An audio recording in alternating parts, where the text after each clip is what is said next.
اعوذ باللہ من الشیطان الرجیم بسم اللہ الرحمن الرحیم اقرأ بسم ربک الذی خلق خلق الانسان من علق اقرأ وربک الاکرم الذی علم بالقلم علم الانسان ما لم يعلم صدق اللہ العظیم۔ سیرت النبی کا ہم مطالعہ کر رہے ہیں۔ حضور اکرم صلی اللہ علیہ وسلم کی نبوت سے پہلے کی زندگی کے متعلق ہم نے پچھلے لیکچرز میں پڑھا۔ جب آپ کی عمر 40 سال ہوئی تو اس کے بعد آپ صلی اللہ علیہ وسلم پر کچھ آثار آنے شروع ہوئے۔ آپ اکثر وقت اپنا خلوت میں گزارتے اور آپ غار حرا میں تشریف لے جاتے، جہاں پر آپ طویل عرصہ اعتکاف کرتے۔ حضرت خدیجہ رضی اللہ تعالی عنہا آپ کے لیے کھانے پینے کا بندوبست کرتی اور آپ کے لیے غار تک پہنچانے کا اہتمام کرتی۔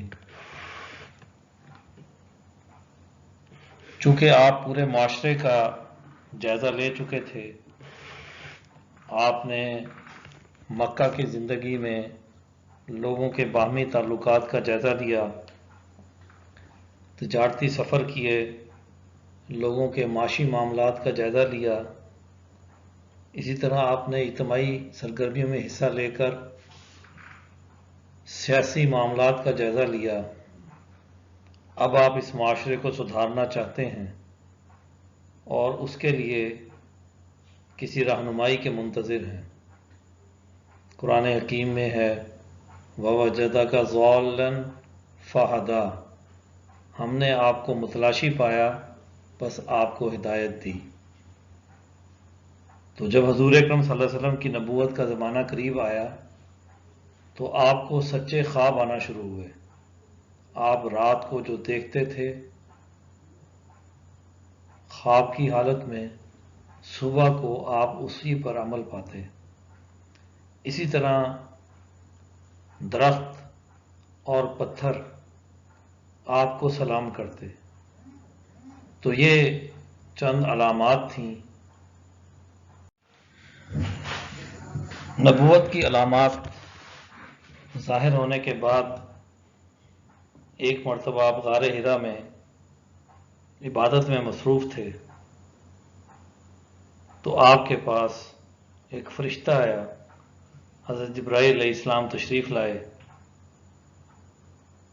اور آپ سے کہا اقرأ، پڑھیے۔ تو آپ نے فرمایا کہ میں پڑھنا نہیں جانتا۔ تو انہوں نے آپ کو سینے سے لگایا اور بھینچا اور یہ عمل 3 بار دہرایا اور تینوں بار آپ نے ایک ہی جواب دیا۔ چوتھی بار آپ نے پڑھا اور پھر سورۃ العلق کی پہلی 5 آیات وہ تلاوت کی جو لیکچر کے شروع میں آپ کے سامنے پڑھی گئیں۔ ان کا ترجمہ یہاں موجود ہے کہ اپنے رب کے نام سے پڑھیے جس نے پیدا کیا، جس نے انسان کو جمے ہوئے خون سے پیدا کیا۔ پڑھ کہ تیرا رب بزرگ و کریم ہے جس نے قلم کے ذریعے علم سکھایا، انسان کو وہ کچھ سکھایا جو وہ نہیں جانتا تھا۔ اب یہاں پر آپ دیکھیے کہ حضور اکرم صلی اللہ علیہ وسلم اعتکاف کرتے ہیں غار حرا میں، تو اس اعتکاف کا بنیادی مقصد یہ نہیں کہ معاشرے سے کٹ کر بیٹھ جایا جائے، بلکہ اس کا مقصد معاشرے کی اصلاح، معاشرے کی بہتری، معاشرے میں ایک عمدہ نظم و نسق اور نظام دینے کے لیے رہنمائی، یہ اس اعتکاف کا بنیادی مقصد تھا۔ اور یہی اعتکاف کا بنیادی مقصد ہوتا بھی ہے کہ آپ یکسوئی حاصل کریں تاکہ آپ اپنے معاشرے کے مسائل کے حل کے لیے کوئی درست لاہ عمل اختیار کریں۔ اور پھر ایک نبی کا اعتکاف جس نے پوری انسانیت کی رہنمائی کا اہتمام کرنا ہے، تو وہ بہت ہی اونچے درجے کا عمل ہے۔ تو اب یہاں پر حضور اکرم صلی اللہ علیہ وسلم پر 40 سال کی عمر میں وحی نازل ہوئی، تو اب آپ سے جب کہا گیا پڑھ، تو آپ نے کہا کہ میں تو پڑھا لکھا نہیں ہوں۔ تو ایسا آپ کو کے لیے پڑھائی کا اہتمام اللہ تعالیٰ کی طرف سے اس لیے نہیں ہوا کہ تاکہ کل کو یہ بات نہیں آئے کہ آپ صلی اللہ علیہ وسلم فلاں استاد سے متاثر ہیں، یہ جو آپ قرآنی تعلیمات پیش کر رہے ہیں، یہ قرآنی تعلیمات یہ آپ نے فلاں سے سیکھ کر اور آگے بیان کر رہے ہیں۔ اور ایسا مستشرقین یا بعض جو نصرانی علماء تھے ان کی طرف سے ایسی باتیں، ایسے الزامات آئے بھی ہیں۔ تو اس لیے آپ کو آپ کے استاد خود اللہ تعالیٰ کی ذات ہے، اور آپ نے براہ راست علوم وحی سے استفادہ کیا، اور اس دنیا میں کوئی آپ کا اور استاد نہیں ہے جس سے آپ نے یہ علوم سیکھے ہوں۔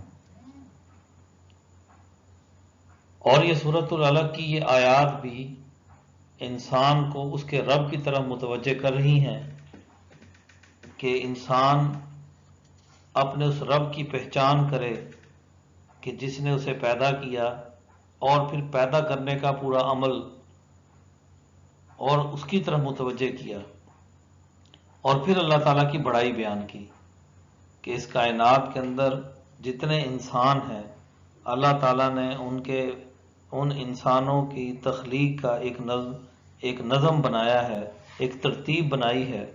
تو آپ یہ دیکھتے ہیں کہ ان انسانوں کے اندر ہر انسان میں وہ پورا سسٹم نظر آتا ہے، اور یہ سلسلہ آدم علیہ السلام سے لے کر رہتی دنیا تک موجود رہے گا۔ تو یقیناً جس نے ایسا بہترین نظم دیا کہ جو ایک انسان کی ذات اور پھر بہت سارے انسانوں تک، وہ شہروں تک اور پورے ملکوں اور بین الاقوامی سطح تک پھیلا ہوا ہے، تو یقیناً وہ رب بہت بزرگ اور کریم ہے۔ اور اس نے اس علم کو سکھانے کا ذریعہ جو ہے وہ قلم کو بنایا کہ انسان آگے سے آگے یہ علم سیکھتا ہے، اور انسان کو وہ کچھ سکھایا جو وہ نہیں جانتا۔ یعنی یہ جو سیکھنے کا عمل ہے، کھوجنے کا جو عمل ہے، یہ مسلسل جاری و ساری ہے۔ انسان ایک دور پورا کرتا ہے، اس دور میں کچھ چیزوں کو سیکھتا ہے، لیکن اس دور کے لوگ علم پورا نہیں کرتے، اگلے دور کے لوگ آ کر پچھلے علم کی بنیاد پر مزید علم کو آگے بڑھاتے ہیں۔ تو اب یہ جو نئے سے نئی کھوج لگانے کا عمل ہے، تو انسان کو اب انسان کے جی مجھے تو پچھلی بہت ساری باتوں کا علم ہے، لیکن یہ علم ابھی ادھورا ہے۔ علم کا یہ سلسلہ اللہ تعالیٰ نے جاری و ساری رکھا ہے، ہر دور کے انسان کے لیے وہ علم وہ آگے سے آگے بڑھتا جائے گا۔ پہلی وحی کے نزول کے بعد آپ گھر تشریف لاتے ہیں، آپ پر گھبراہٹ اور خوف کی حالت ہے، اور حضرت خدیجہ آپ کی اس کیفیت کو بھانپتی ہیں۔ حضور اکرم صلی اللہ علیہ وسلم پر یہ خوف اور گھبراہٹ یہ عام خوف نہیں ہے، آپ تو منتظر تھے کسی رہنمائی کے۔ یہ اس بات کا اظہار ہے کہ جو ذمہ داری آپ کو سونپی جا رہی ہے اس کو آپ پورا کر پائیں گے، یہ اس بات کا خوف تھا۔ آپ حضرت خدیجہ رضی اللہ تعالیٰ عنہ سے فرماتے ہیں کہ مجھے اپنی جان کا ڈر ہے۔ تو اب بار نبوت کو اٹھانا، حامل وحی ہونا، یہ انسانیت میں بہت اونچا درجے کا منصب ہے، اور یہ اللہ تعالیٰ اپنے خاص بندوں کو چنتا ہے اور انہیں نبوت کے درجے پر فائز کرتا ہے۔ اور حضور اکرم صلی اللہ علیہ وسلم تو آنے والی تمام انسانیت، تمام انسانوں کے نبی ہیں،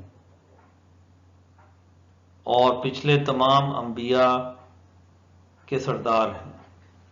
آپ پر نبوت کا خاتمہ ہونا ہے، خاتم النبیین ہے، تو یہ بہت اونچے درجے کی ذمہ داری تھی جسے آپ کو اٹھانا تھا۔ اب جب آپ اپنی کیفیت حضرت خدیجہ رضی اللہ تعالی عنہا کو بتاتے ہیں تو وہ آپ کو تسلی دیتی،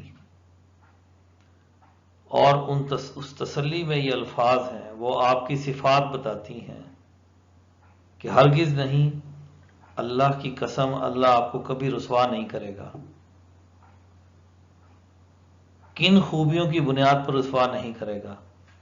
نمبر 1، آپ صلہ رحمی کرتے ہیں، یعنی آپ رشتہ داروں کے ساتھ جوڑ کر رکھتے ہیں، بہت اچھا سلوک کرتے ہیں، لوگوں کا بوجھ اٹھاتے ہیں۔ جو بھی لوگ آپ کے گرد و پیش میں موجود ہیں، جس کی مدد آپ کر سکتے ہیں، آپ ان کے ساتھ بوجھ بانٹتے ہیں، ناداروں کی خبر گیری کرتے ہیں، معاشرے کے پسماندہ اور کمزور لوگوں کی خبر گیری کرتے ہیں، اور حق کے کاموں میں لوگوں کی مدد کرتے ہیں۔ یعنی جو شخص حق پر ہے اور وہ حق کا کام کرتا ہے تو آپ اس کے ساتھ مدد کرتے ہیں۔ یہ 4 خوبیاں ہیں جس پر آپ حضرت خدیجہ رضی اللہ تعالی عنہا آپ کو تسلی دیتی ہیں۔ اب آپ ان 4 خوبیوں کا جائزہ لیں۔ یہ 4 خوبیاں جس انسان کے اندر ہوں وہ کبھی رسوا نہیں ہوگا، اور کہ نبوت کے منصب پر فائز ہونے والے کے لیے یہ خوبیاں یہاں بتائی جا رہی ہیں۔ تو ہمیں اس بات کا جائزہ لینا چاہیے اپنی معاشرت کے اندر کہ ہم نے نیکی کو ایک خاص دائرے کے اندر بند کر کے اسے معاشرتی دائرے سے نکال دیا، جبکہ نیکی کو جس کا تصور ہمارے ہاں موجود ہے، جو صرف عبادات تک محدود رہ گئی، وہ تو دراصل رہنمائی تھی، تربیت تھی ان اعمال کو کرنے کی طرف۔ اور حضور اکرم صلی اللہ علیہ وسلم نبوت سے پہلے، ظاہر ہے کہ یہ پہلی وحی کے وقت آپ کو حضرت خدیجہ رضی اللہ تعالیٰ عنہ یہ بات فرما رہی ہیں، تو آپ کی نبوت سے پہلے کی زندگی میں یہ چیزیں آپ میں عملی طور پر موجود تھی۔ صلہ رحمی، دوسروں کا بوجھ اٹھانا، پسماندہ طبقے کی خبر گیری کرنا، لوگوں کے کاموں میں مدد کرنا، تو یہ چیزیں تو آپ میں پہلے سے موجود تھی، اور انہی خوبیوں کی بنیاد پر اللہ تعالیٰ نے آپ کو نبوت سے سرفراز کیا۔ تو اب یہ خوبیاں، جو آپ کی سنت پر عمل کرنے والا ہوگا، یہ خوبیاں اسے اپنے اندر پیدا کرنی ہیں۔ انسان جن فرائض کو اختیار کرتا ہے، دین کے عقائد اپنانے کے بعد، دینی فرائض کی تکمیل کے بعد، یہ اس کا رزلٹ ہے، یہ اس کا نتیجہ ہے جو ایک انسان کے اندر پیدا ہونا چاہیے۔ یہیں سے اس کی پرکھ ہوتی ہے۔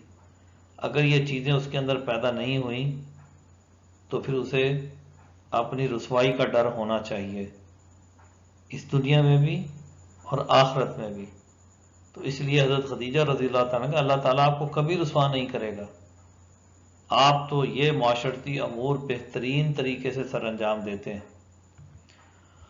اور پھر حضرت خدیجہ رضی اللہ تعالیٰ عنہ آپ کو ورقہ بن نوفل کے پاس لے جاتی ہیں۔ ورقہ بن نوفل آپ کے عزیز ہیں اور عالم ہیں، انجیل کے عالم ہیں، ملت عیسائیت پر اس وقت آپ ایمان رکھتے تھے، حضرت عیسیٰ علیہ السلام پر ایمان رکھتے تھے اور ان کے سچے پیروکار تھے۔ انہوں نے جب حضور اکرم صلی اللہ علیہ وسلم سے پوری بات سنی تو انہوں نے آپ کی نبوت کی تصدیق کی کہ آپ پر جو فرشتہ آیا یہ وہی فرشتہ ہے جو اس سے پہلے انبیاء علیہ السلام پر آیا۔ اور پھر ایک بڑی اہم بات کہی جس پر حضور اکرم صلی اللہ علیہ وسلم کو حیرانی ہوئی، تو ورقہ بن نوفل نے کہا کہ کاش اس وقت میں بھی موجود ہوتا جب آپ کی قوم آپ کو اس علاقے سے نکال دے گی۔ تو اس پر حضور اکرم صلی اللہ علیہ وسلم نے فرمایا کہ میری قوم مجھے میرے علاقے سے نکال دے گی؟ یہ قوم، یہ میرے عزیز، یہ میرے رشتہ دار جو مجھ سے اتنی محبت کرتے ہیں، یہ مجھے میرے علاقے سے نکال دیں گے؟ تو اب یہی بنیادی چیز ہے کہ اس سے پہلے بھی انبیاء علیہ السلام کو ان حالات کا سامنا کرنا پڑا، اور وہی بات ورقہ بن نوفل نے بتائی، اور ان کے کہنے کا مقصد بھی یہی تھا کہ اس وقت اگر میں موجود ہوں گا تو میں آپ کے ساتھ تعاون کروں گا۔ تو اب آپ ذرا دیکھیے کہ جو بھی انسان حضور اکرم صلی اللہ علیہ وسلم کی تعلیمات پر عمل کرے گا تو اس کو ان چیزوں کا سامنا ہوگا، اسے مشکلات اٹھانی پڑیں گی۔ حضور اکرم صلی اللہ علیہ وسلم کی جن خوبیوں کا بھی ذکر ہوا، آپ کے عزیز رشتہ دار مکہ کے تمام باسی ان باتوں پر گواہ تھے کہ آپ صادق اور امین ہیں، آپ محبت کرنے والے ہیں، آپ خبر گیری کرنے والے ہیں، یہ تمام خوبیاں مکہ والے جانتے تھے۔ تو اب ایسی خوبیوں کا حامل شخص، ایسی خوبیوں کے حامل ہستی جب نبوت کے منصب پر فائز ہوتی ہے اور وہ اس کو ایک اجتماعی نظم میں ڈھالنا چاہتی ہے انہی چیزوں کو، تو پھر اس کی مخالفت ہوتی ہے۔ اسی بات کی طرف ورقہ بن نوفل متوجہ کرتے ہیں۔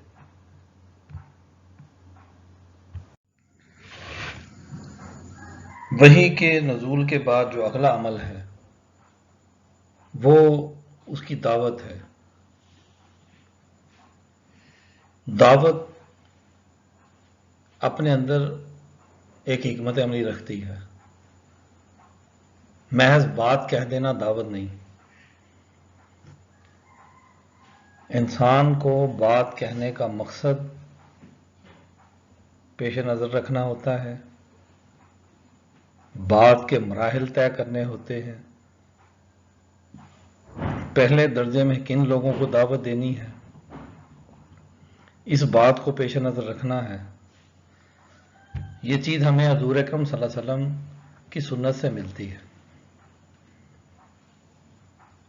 وحی کی صورت میں جو پیغام آپ کو ملا، جو آئیڈیالوجی، جو نظریہ آپ کو ملا، اس کی دعوت کے آپ 3 مراحل طے کرتے ہیں۔ پہلے مرحلے میں خفیہ دعوت، پھر اعلانیہ تبلیغ جس کا دائرہ کار رشتہ دار تھے، مکہ کے لوگ تھے، اور پھر آپ اس دائرہ کار کو پھیلا کر مکہ سے باہر بھی لوگوں کو دعوت دیتے ہیں۔ چنانچہ سب سے پہلے آپ نے 3 سال تک خفیہ دعوت دی، کسی کو کانوں کان خبر نہیں ہونے دی، جو اہل آپ کو ملتا آپ اسے دعوت دیتے۔ ابتدائی مسلمانوں میں آپ کے ساتھ خود آپ کی اہلیہ مبارکہ حضرت خدیجہ رضی اللہ تعالی عنہا، جو خواتین میں سب سے پہلے مسلمان ہوئیں، اور بچوں میں حضرت علی رضی اللہ تعالی عنہ جو سب سے پہلے مسلمان ہوئے، اور مردوں میں آپ کے دوست حضرت بکر صدیق رضی اللہ تعالی عنہ جو سب سے پہلے مسلمان ہوئے، اور پھر آپ کے غلام حضرت زید بن حارثہ رضی اللہ تعالیٰ عنہ وہ مسلمان ہوئے۔ یہ 4 لوگ آپ کے قریب رہنے والے ہیں، اور سب سے پہلے قریب لوگوں کا آپ پر ایمان لانا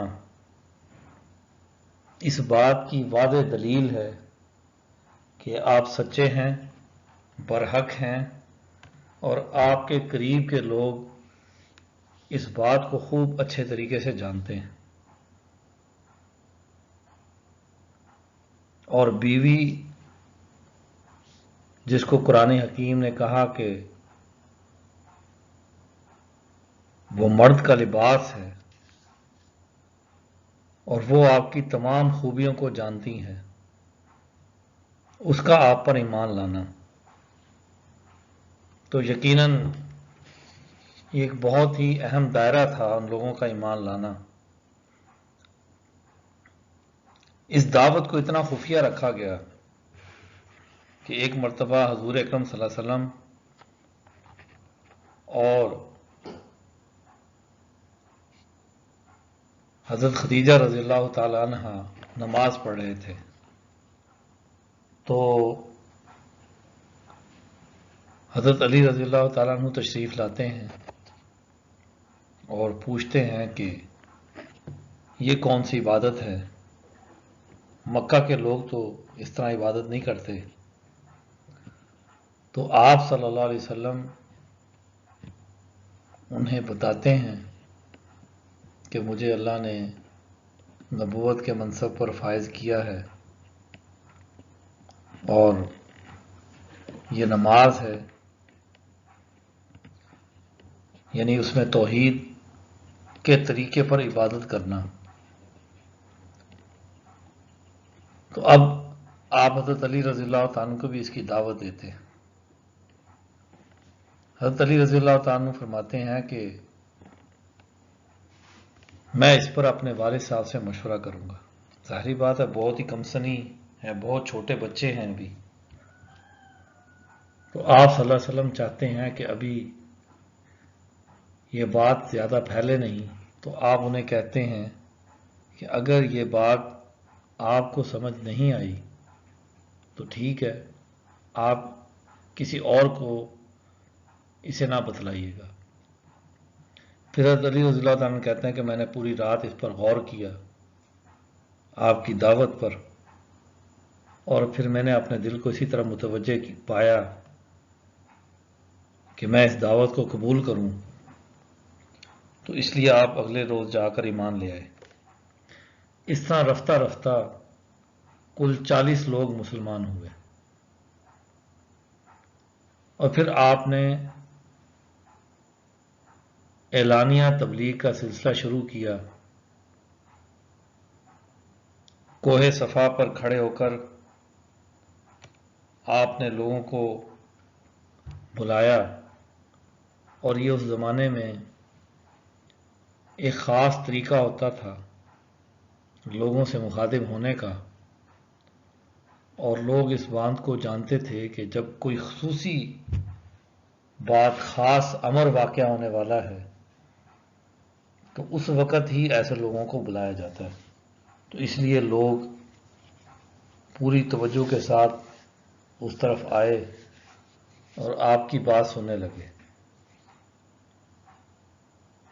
آپ نے فرمایا کہ قولوا لا الہ الا اللہ تفلحون تملک العربی و تدین العجمی، کہ اے لوگوں، اللہ کے سوا کوئی معبود نہیں، اگر تم اس بات کو مان جاؤ تو کامیاب ہو جاؤ گے۔ تملک العربی، تم اس پورے عرب کے، جزیرت العرب کے مالک بن جاؤ گے۔ وتدین العجمی، اور جتنا عجم ہے یہ تمہارے تابع آ جائے گا۔ اب یہ 2 چیزوں کی طرف دعوت ہے، کلمہ، اللہ کی توحید کا اقرار، یہ کامیابی کا راستہ ہے۔ اور پھر اس کے نتیجے میں عرب اور اس کے گرد و پیش کے جتنے بھی عجمی علاقے ہیں، یعنی عرب کے علاوہ جتنے دنیا ہیں، اس پر حکومت، یعنی کلمے کی دعوت، اور اس کا نتیجہ یہ ہے کہ اس کلمے پر، اس کلمے کا جو نتیجہ ہے وہ اس دین اسلام کا ایک نظم و نسق قائم کرنا وہ ضروری ہے، محض ایک چیز نہیں کہ عقائد اور عبادات تک محدود رہا جائے، صرف اسی چیز کا نام توحید نہیں، بلکہ اس توحید کے نتیجے میں معاشرے کے اندر اس کا عملی اظہار، وہ جو اللہ تعالیٰ نے بنی آدم کو خشکی اور تری پر اختیار دیا، وَلَقَدْ كَرَّمْنَا بَنِي آدَمَ وَحَمَلْنَاهُمْ فِي الْبَرِّ وَالْبَحْرِ، کہ اس کی جو فضیلت ہے، جو اس کی عزت ہے انسان کی، بنی آدم کی، وہ خشکی اور تری پر اس کا اختیارات ہیں، یہ اس کا نتیجہ نکلنا چاہیے، اور اسی چیز کی طرف آپ نے دعوت دی۔ اس وقت ابو لہب جو سب سے بڑا سردار تھا اور سب سے زیادہ عمر والا تھا، اور لوگ اس کی بات کی طرف توجہ دیتے تھے، تو اس نے یہاں پر نامناسب الفاظ میں کہا کہ تم نے ہمیں اس کام کے لیے اکٹھا کیا تھا، گویا کہ ہمارا وقت ضائع کیا۔ نعوذ باللہ، وہ یہ الفاظ ادا کرتا ہوا وہاں سے چلا گیا، اور باقی لوگوں بھی ایسا ایسا چلے گئے، لیکن لوگوں کے دلوں کے اندر ایک بات بیٹھ گئی کہ یہاں پر محمد صلی اللہ علیہ وسلم نے جو بات کہی ہے، ہم نے انہیں کبھی جھوٹ بولتے نہیں سنا۔ یہی بات حضور اکرم صلی اللہ علیہ وسلم نے انہیں کہی کہ اگر میں تمہیں یہ کہوں کہ صفا کی پہاڑی کے پیچھے سے ایک لشکر آ رہا ہے تو تم میری بات کو مانو گے؟ تو انہوں نے کہا ہم نے تمہیں آج تک، لوگوں نے کہا کہ ہم نے آپ کو آج تک جھوٹ بولتے نہیں سنا، تو یقیناً ہم اس بات کو مان لیں گے۔ تو پھر آپ نے یہ اہم بات بتائی کہ تم اس شرک کو چھوڑ کر اس توحید کی طرف آؤ تاکہ تم اس تباہی سے بچ سکو، اور پھر آپ نے اپنا فوکس جو ہے قریش کو کیا، انہیں دعوت دی۔ آپ کو حکم تھا وَأَنذِرْ عَشِيرَتَكَ الْأَقْرَبِينَ، کہ اپنے قریبی رشتہ داروں کو ڈرائیے، تو آپ ان کی دعوت کرتے اور پھر انہیں اس موقع پر دعوت دیتے کہ دین اسلام کی طرف آؤ۔ لیکن یہ لوگ آپ کی طرف متوجہ نہیں ہوتے مگر چند لوگوں کے، لیکن آپ نے پوری استقامت کے ساتھ ان دعوتی مراحل کو ایک ترتیب سے آگے بڑھایا اور مسلسل دعوت دی۔ اب اس دعوت کا نتیجہ ایک تو یہ تھا کہ معاشرے کا باشعور نوجوان وہ آپ کے ساتھ ملتا رہا، لیکن بہت تھوڑی تعداد میں، لیکن مکہ کا جو برسر اقتدار طبقہ تھا، حالانکہ وہ آپ کے سگے عزیز اور رشتہ دار تھے، وہ آپ کی مخالفت پر اتر آئے۔ دراصل آپ دعوت دے رہے تھے ایک نئے نظام کی،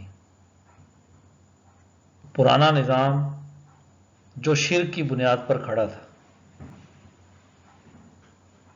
جو انسانوں سے مادی خداؤں کی بنیاد پر تعلق قائم کرتا تھا، ان کے رشتے استوار کیے ہوئے تھے، جو من مرضی کے رشتے تھے، جو استحصال کی بنیاد پر تھے۔ شرک میں جو خدا ہوتے ہیں وہ مصنوعی ہوتے ہیں اور بہت سارے ہوتے ہیں، اس لیے انسانوں پر بوجھ بڑھ جاتا ہے، اور ان مصنوعی خداؤں کے پیچھے بولنے والے علاقے کے سردار وڈیرے جو دراصل ان مصنوعی خداؤں کے دھوکے میں لوگوں کی گردنوں پر اپنی حکومت کرتے ہیں، ان کو اپنے آگے جھکاتے ہیں۔ تو اب آپ صلی اللہ علیہ وسلم کا پیغام توحید ان تمام مصنوعی خداؤں کو ایک طرف رکھ کر سچے خدا کی طرف لے کر جانے والا تھا، جس میں انسان آزاد ذہنیت کے ساتھ اس دنیا کی کسی مخلوق کے آگے جھکنے سے انکار کر دیتا ہے اور صرف اللہ کے آگے جھکتا ہے۔ اور اس لیے انبیاء علیہ السلام انسانوں کا رشتہ براہ راست اللہ سے جوڑتے ہیں۔ شرک کے نتیجے میں انسان مجبور ہوتا ہے کہ اس کا جس خدا پر وہ ایمان رکھتا ہے وہ اس زمانے میں پتھر کا ہو یا اس زمانے کے اندر اس کی شکلیں بدل چکی ہوں، تو اب اس خدا کے پیچھے بیٹھ کر جو کمنٹری کرنے والا ہے، جو بتانے والا ہے کہ یہ خدا یہ کہہ رہا ہے، تو وہ اس بات کو ماننے پر مجبور ہوتا ہے۔ اور ظاہری بات ہے کہ وہ ان انسانوں کے ذاتی مفادات ہوتے ہیں۔ اس کے مقابلے پر نبی وہ انسانی عقل کو مخاطب کرتا ہے، انہیں شعور دیتا ہے، انہیں ایک فکر دیتا ہے۔ اور آپ انبیاء علیہ السلام کے سلسلے پر غور کریں کہ وہ دنیاوی خداؤں نمرود، فرعون، حامان، قارون، ان کا شعور دیتے ہیں کہ یہ تمہارے خدا نہیں ہیں، یہ تمہاری گردنوں کے مالک نہیں ہیں۔ اور جب انسان مخلوق میں سے کسی کو خدا ماننے کی بجائے جب تمام انسانوں کی برتر ذات کو تسلیم کرتا ہے تو اس کا ذہن بہت وسیع ہو جاتا ہے، اور وہ اس کے تمام انسانوں کے ساتھ مل کر ان کے لیے برابری کی بنیاد پر ایک نظام بنانے کی طرف متوجہ ہوتا ہے۔ تو ظاہر ہے کہ جب ایک کلمے کا اعلان ہوتا ہے تو وہ اس بات کا اعلان ہے کہ معاشرے کے اندر یہ جو استحصالی نظام ہے جو ابو جہل اور ابو لہب نے قائم کیا ہوا ہے، جو آقا اور غلام کی ایک بڑی خلیج پیدا کر دی انسانوں کے درمیان، وہ اب ختم ہونے والا ہے، وہ اب زیادہ عرصہ نہیں چلے گا۔ تو چنانچہ انہوں نے حضور اکرم صلی اللہ علیہ وسلم اور آپ پر ایمان لانے والوں کی مخالفت شروع کی، ان کو تکلیفیں دیں، مارا پیٹا اور انتہا درجے کا تشدد کیا۔ آپ پر عبادت کرتے ہوئے آوازیں کسنا، آپ کے بارے میں تکلیفیں دینے کے حوالے سے نئے منصوبے بنانا، آپ نماز پڑھ رہے ہیں تو آپ پر نجاست ڈال دینا، ایک مرتبہ آپ سجدے میں تھے تو آپ کے اوپر اونٹ کی اوجڑی ڈال دی گئی جس سے آپ اٹھ نہیں سکے، اور حضرت فاطمہ رضی اللہ تعالی عنہ نے آ کر اسے ہٹایا۔ تو یہاں تک آپ کو تکلیفیں دی گئیں۔ ابو لہب اور اس کی بیوی، جس کا قرآن حکیم میں بھی ذکر ہے کہ تبت یدا ابی لہب، کہ ابو لہب کے ہاتھ ٹوٹ جائیں، اور ساتھ ہی اس کی بیوی کا بھی ذکر ہے۔ تو اب یہ لوگ معاشرے کے اندر اپنی سرداریوں کو خطرے میں دیکھتے ہیں اور اس لیے آپ کی مخالفت کرتے ہیں، اور حضور اکرم صلی اللہ علیہ وسلم ان تمام مخالفتوں کے باوجود اپنے عمل کو مسلسل آگے بڑھاتے ہیں ایک حکمت عملی کے ساتھ۔ ان کی اس برائی کا مقابلہ برائی سے نہیں کرتے، آپ اپنی کوئی حکمت عملی رد عمل کی بنیاد پر نہیں بناتے کہ یہ عمل ہوا اس کے بدلے میں ہم نے کیا عمل کرنا ہے۔ یہ دعوت کا اصول نہیں ہے۔ ایک داعیے برحق ہمیشہ اپنی حکمت عملی پر دعوت دیتا ہے، وہ رد عمل کی بنیاد پر کبھی دعوت نہیں دیتا۔ تو اس لیے آپ کے سرپرست آپ کے چچا ابو طالب پر دباؤ ڈالا گیا کہ محمد صلی اللہ علیہ وسلم کو باز رکھو، نہیں تو مکہ میں قریشیوں کی جو عزت ہے یہ خاک میں مل جائے گی۔ لیکن آپ صلی اللہ علیہ وسلم استقامت کا پہاڑ تھے۔ آپ کے چچا جنہوں نے آپ کو بچپن سے دیکھا تھا اور انہیں اپنے بھتیجے سے پیار بھی بہت تھا، وہ جانتے تھے کہ میرا بھتیجا غلط نہیں ہو سکتا۔ تو جب حضور اکرم صلی اللہ علیہ وسلم نے اپنی استقامت کا اظہار کیا کہ یہ لوگ میرے ایک ہاتھ پہ چاند اور دوسرے پہ سورج بھی رکھ دیں تو میں اپنے مشن سے باز نہیں ہوں گا، مجھے جو مشن سونپا گیا ہے میں اسے پورا کروں گا۔ تو آپ نے کہا کہ بھتیجے تم جو چاہتے ہو وہ کرو، تمہیں کوئی نقصان نہیں پہنچائے گا۔ وہ اس ذمہ داری کو اٹھاتے ہیں، اس دباؤ کو برداشت کرتے ہیں۔ تو حضور اکرم صلی اللہ علیہ وسلم نے اپنے چچا سے ایک دن پوچھا کہ چچا یہ قریش صرف مکہ کی سرداری چاہتے ہیں، میرے پاس جو پروگرام ہے، جس پروگرام کی میں انہیں دعوت دیتا ہوں، ان کی عزت اس پروگرام کے نتیجے میں پوری دنیا میں قائم ہوگی۔ یہ صرف مکہ پر اپنی حکومت دیکھ رہے ہیں، میرے اس پروگرام کے نتیجے میں ان کی حکومت پوری دنیا پر قائم ہوگی۔ اور یقیناً ایسا ہوا کہ انسان کسی چھوٹی چیز پر مطمئن ہو کر بیٹھ جاتا ہے، اور اگر اس کے پاس ایک وسیع پروگرام ہو تو پھر اسے استقامت کے ساتھ مسلسل اس پر عمل کرنا ہے۔ اور ظاہر ہے مشکلات تو آتی ہیں، کون سا عمل ہے انسان کے راستے میں جس پر مشکلات نہ آئیں۔ اب جب مکہ کے ان لوگوں نے دیکھا، ان سرداروں نے دیکھا کہ حضور اکرم صلی اللہ علیہ وسلم تو اس طرح رکنے والے نہیں ہیں، تو اب اگلا عمل ہے لالچ کا،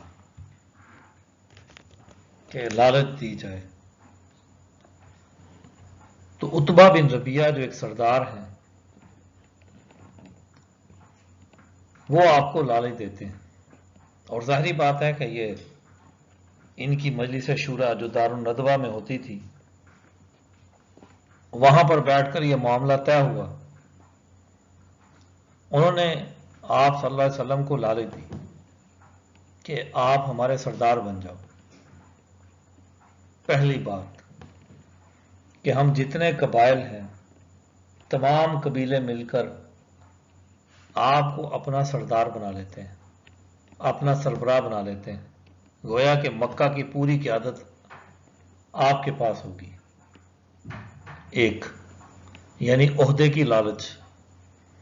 دوسرا، جتنا مال و دولت چاہیے وہ لے لو، ہم میں سے ہر ایک سردار اپنے اپنے حصے کی دولت میں سے کچھ حصہ آپ کو دے گا، اور یوں آپ کو ایک بیش بہا دولت مل جائے گی، آپ کا سٹیٹس بھی ہم سرداروں کے برابر آ جائے گا۔ اور پھر جس حسین و جمیل عورت سے چاہو شادی کرو۔ مکہ میں کسی شخص کے بڑے ہونے کی یہی 3 علامتیں تھیں: اس کے پاس ایک بڑا عہدہ ہو، بے شمار مال و دولت ہو، اور اس کی خوبصورت اور حسین بیوی ہو۔ یہ 3 چیزیں تھیں مکہ میں کسی بڑے آدمی، کسی سردار کے ہونے کے لیے۔ انہوں نے ان تینوں چیزوں کا لالچ حضور اکرم صلی اللہ علیہ وسلم کو دیا، لیکن آپ نے اسے قبول نہیں کیا۔ کیوں؟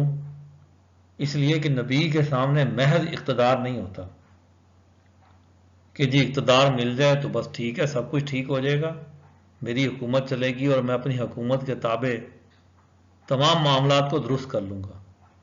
محض حکومت مسئلے کا حل نہیں ہوتی، اصل مسئلے کا حل وہ ذہنیت ہوتی ہے، وہ غلط ذہنیت جس کے نتیجے میں وہ حکومت اپنے عملی کام سر انجام دیتی ہے۔ اس کے پیچھے وہ سوچ کار فرما ہوتی ہے۔ جب تک اس سوچ کو نہ بدلا جائے اور اس نئی سوچ پر ایک پوری ٹیم نہ تشکیل دے لی جائے، اس وقت تک نظم مملکت چلانا وہ کسی طور بھی ممکن نہیں ہوتا نئے اصولوں پر۔ اس لیے حضور اکرم صلی اللہ علیہ وسلم نے واضح اور صاف طور پر انکار کر دیا۔ آپ دیکھیے کہ موسیٰ علیہ السلام کو بھی فرعون نے لالچ دیا کہ موسیٰ تم یہ بنی اسرائیل کی آزادی کی بات کر رہے ہو، دیکھو تم میرے لپالک بیٹے ہو، میری اپنی تو کوئی اولاد نہیں، میرے بعد تم ہی ولی عہد ہو، تم ہی بادشاہ بننا ہے۔ موسیٰ علیہ السلام جانتے ہیں کہ اگر فرعون کے بعد یہ بادشاہت میرے پاس آئی تو میرے وزیر مشیر یہی قارون اور حامان ہوں گے، تو ان کے ساتھ مل کر تو میں ایک اچھا اور عمدہ نظام، انسانیت دوست نظام نہیں چلا سکتا، تو اس لیے آپ واضح طور پر انکار کر دیتے ہیں۔ تو انبیاء کے پیش نظر محض اقتدار نہیں ہوتا، بلکہ لیقم الناس بالقسط، کہ ان کا بنیادی مقصد معاشرے کے اندر عدل و انصاف کا قیام ہوتا ہے۔ تو اس لیے حضور اکرم صلی اللہ علیہ وسلم واضح انکار کر دیتے ہیں۔ تو اس لیے دعوت کے اندر سب سے بنیادی اور اہم چیز یہ ہے کہ آپ کو ایک اپنے جو نظریہ ہے وہ واضح ہو، پروگرام بالکل واضح ہو، اس پر دعوت کے مراحل طے کریں کہ کن اہل لوگوں کو دعوت دینی ہے، پھر اس کے اگلے درجے کے اندر کسے دعوت دینی ہے، اور پھر اس پر جو مشکلات آئیں ان مشکلات کو برداشت کرنا، صبر اور استقامت کو اختیار کرنا، اور رد عمل کی حکمت عملی سے ہر صورت بچنا، یعنی دشمن جس میدان میں آپ کو اتارنا چاہتا ہے اس سے اپنے آپ کو محفوظ رکھنا اور اپنے عمل کو ایک ترتیب کے ساتھ آگے بڑھاتے رہنا، یہ دعوت کی بنیادی حکمت عملی ہے۔ اس لیے ہم یہ دعوت کے اندر ایک بنیادی اور اہم چیز اور دیکھتے ہیں جس کا مزید آگے جا کر مطالعہ کریں گے، کہ آپ نے ان کے تشدد اور غلط برتاؤ کے نتیجے میں جواب تشدد سے نہیں دیا، اور نہ اپنے ساتھیوں کو اجازت دی کہ وہ تشدد کریں۔ عدم تشدد کو اختیار کیا اور اچھے رویے کو اختیار کیا، اپنے اسی اچھے رویے کو بھی دعوت کا ذریعہ بنایا، لوگوں کے اندر ایک پہچان بن گئی کہ آپ کی جہاں پر آپ اپنی زبان سے ایک دعوت دے رہے ہیں، آپ کا رویہ بھی اس دعوت کے ساتھ ہو، یعنی آپ کی گفتگو کے اندر ایک شائستگی، آپ کے عمل کے اندر ایک وقار، تو یہ بھی دعوت کے ساتھ دعوت کے پھیلاؤ کا ایک اہم ذریعہ ہوتا ہے۔ تو ان چیزوں کو آج بھی جو دین اسلام کی دعوت دے گا، دینی بنیادوں پر جو معاشرت تشکیل دینا چاہے گا، اس کو ان اصولوں کو پیش نظر رکھنا ضروری ہے۔